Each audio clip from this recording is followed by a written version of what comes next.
plantain où tu peux faire même 2 semaines sans arriver au champ. Donc, ce n'est pas ça le maraîcher. Le maraîcher a besoin qu'on soit au champ constamment et de manière régulière. Vous voyez cela? Ici, vous voyez, ici généralement, j'ajoute de la viande.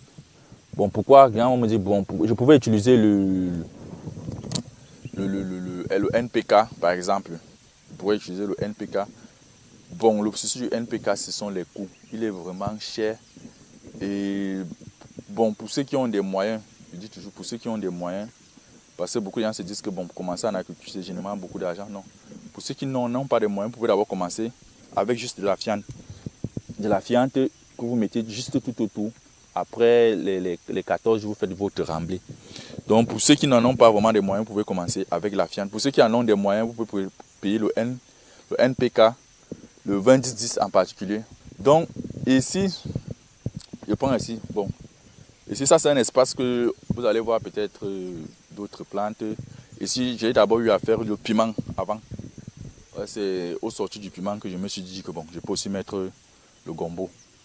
Donc, et aussi le gombo, je peux vous dire quoi? Le seul souci avec le gombo, vous n'avez pas besoin d'un très grand capital. Vous n'avez pas besoin d'un très grand capital. Parce que vous voyez comme un espace comme celui-ci, en zone rurale, comme ici là, vous le louez pratiquement à 10 000 francs. 10 000 francs. 10 000 francs là, vous prenez, vous dites bon, vous venez voir par exemple, vous dites que je vais prendre ce site, 10 000 francs sur 3 mois. Ce n'est pas un mois, hein. Vous pouvez dire prendre 10 000 francs sur 3 mois. Donc ce qui fait en sorte qu'un 1000 m² sur 10 000 francs sur 3 mois, je pense que vous pouvez faire 2 fois la culture du gombo. Pour quelqu'un qui réfléchit de manière intelligente, il peut la faire de manière 2 fois. Donc, et ici aussi, bon, la particularité aussi que je conseille souvent aux gens, quand vous voulez faire le contre-saison, c'est de chercher un site qui est à proximité de l'eau. Parce qu'il y aura d'ici le 20 novembre, les pluies vont s'arrêter. Et maintenant, il va falloir qu'on arrose. C'est maintenant la suite là qu'on arrose. C'est pour ça que vous allez voir dans les marchés, en période de décembre, janvier, parce que aussi il y a une partie là que je n'ai pas encore mis parce que j'aimerais que ça sorte en janvier. Parce que quand vous allez généralement en janvier au marché, vous vous rendez compte qu'on vous vend 2 gombos à 200. Vous dites que mais c'est tout. Et aussi, bon, le gombo même aussi, c'est, je peux dire ça comment, c'est une excellente culture au fait.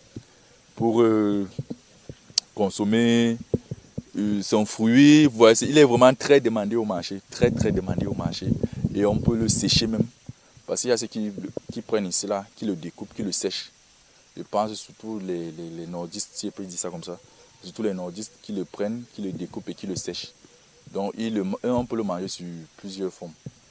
Bon, ici, comme ici, là, ça ce sont les premiers semis que j'avais mis. Ce sont les premiers semis ici que j'avais mis.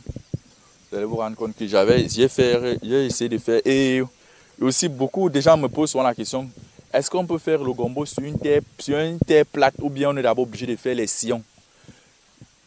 On peut faire les deux. C'est la réponse que je donne toujours aux gens. On peut faire les deux. On peut faire les deux. Pourquoi on peut faire les deux? Le gombo n'a pas besoin vraiment d'une spécificité. Que non, est-ce qu'on peut faire ça sur des sillons ou sur une terre plate? Donc généralement le gombo, tu pouvais le faire. Ça dépend de vous. Si vous êtes capable de faire d'abord des sillons, vous le faites. Mais moi, j'aime toujours conseiller aux gens, surtout les débutants, de le faire sur une terre plate. Parce que les coûts reviennent d'abord moins cher. Parce que payer quelqu'un pour venir vous faire des sillons, ce sont des dépenses supplémentaires en plus qui peux pas qu'ils ne valent pas la peine, mais qui sont des charges pas vraiment utiles pour un départ. Donc c'est ça, je veux aussi préciser ça pour les gens, parce que les gens me demandent souvent ça, est-ce qu'on peut mettre le gombo seulement sur des sillons? Non, même sur vous-même vous voyez aujourd'hui, je l'ai mis sur la terre plate. Je n'ai pas eu besoin de faire des sillons. Mais plutôt au contraire, comme j'ai mis la viande, c'est quand après je venais donc faire des remblais tout autour. Des remblais tout autour.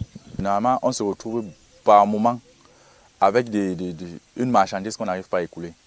Pourquoi on se retrouve? Parce que beaucoup de gens ne font pas l'étude de marché au préalable.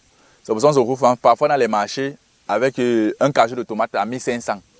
Parce qu'on se retrouve avec un surplus de tomates et la clientèle, la demande n'est pas vraiment là. Pourquoi ça? Pourquoi on demande l'étude de marché? Généralement, moi, je procède comment? Moi, je pars dans les marchés. Je prends l'information au niveau des marchés.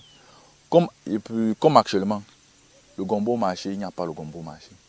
Donc je suppose quoi? Si en saison pluvieuse, il n'y a pas le gombo marché, Ça veut dire qu'en saison sèche, ça serait plus pire. Donc au final, moi je prends souvent l'information. Et lorsque je prends l'information, je prends des contacts. Ça veut dire mes potentiels clients. Parce que moi je ne peux pas mesurer pour dire je vais vendre le gombo 200, 300 ou non. Mes potentiels clients, je les ai déjà. Donc j'ai déjà un carnet d'adresses où quand ma récolte sera là, je fais appel à eux. Ils viennent acheter. Généralement, ils viennent toujours acheter sur le site. Par exemple, comme le piment, quand il y avait le piment ici là, on venait acheter sur le site. Je ne me déplaçais pas avec le piment pour le marché. Donc, et maintenant, au niveau des variétés,